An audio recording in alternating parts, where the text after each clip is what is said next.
आपने उस योद्धा के बारे में सुना है जिसने अकेले 5 लाख की मुगल सेना को चुनौती दी थी, जो अपने राजा की बेड़ियां तोड़ने, उनकी इज्जत बचाने और स्वराज्य के सम्मान के लिए वीरगति को प्राप्त हुआ? उसका नाम था रायप्पा महार। आज हम आपको बताएंगे उस वीर की कहानी जिसे इतिहास में शायद ज़्यादा जगह नहीं मिली, लेकिन उसकी वीरता अमर है। रायप्पा महार का मूल गांव तो, जो अब मुळशी तालुका के वरसगांव डैम में पानी में डूब चुका है, वही जन्म था रायप्पा महार। बचपन से ही वह छत्रपति संभाजी महाराज के साए में बड़ा हुआ था। 13 साल की उम्र में उसकी बहादुरी देखकर खुद संभाजी राजे ने दरबार में उनका सत्कार किया था और कुछ ही समय में रायप्पा महार को छत्रपति संभाजी राजे का अंगरक्षक बना दिया गया।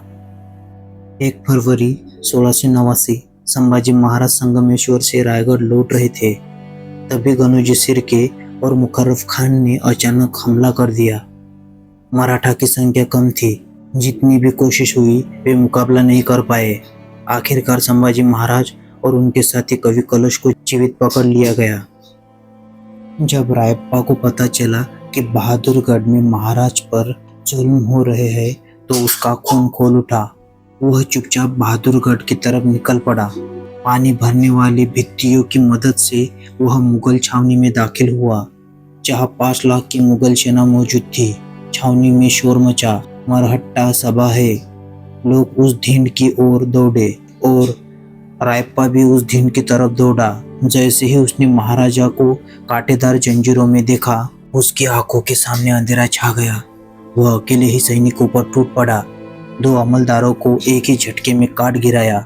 औरंगजेब तब कांप उठा। मुगलों में अफरा तफरी मच गई।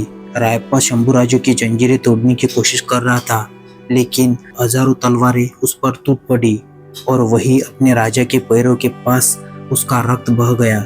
वीर रायप्पा महार स्वराज्य के लिए और न्याय के लिए अमर हो गया। रायप्पा अकेले नहीं थे। गोविंद गोपाल महार, सिद्धनाथ महार ऐसे कई बहुजन वीरों ने शिवशाही की नींव को मजबूती दी। छत्रपति शिवाजी महाराज के राज में ना कोई ऊंच नीच थी, ना जात पात, हर कोई बस स्वराज का सैनिक था। लेकिन अफसोस, पेशवाई के काल में जातिवाद का विष बेल फूटी और इसी ने मराठा साम्राज्य की जड़ें हिला दी। इतिहास सिर्फ राजाओं का नहीं होता, कभी कभी वो गुमनाम सिपाही ही इतिहास बदल देते हैं। रायप्पा महार एक नाम नहीं, एक प्रेरणा है। अगर आपको ये कहानी दिल को छू गई हो, इसे शेयर करो, क्योंकि वीरों को याद रखना हमारा कर्तव्य है। तब तक के लिए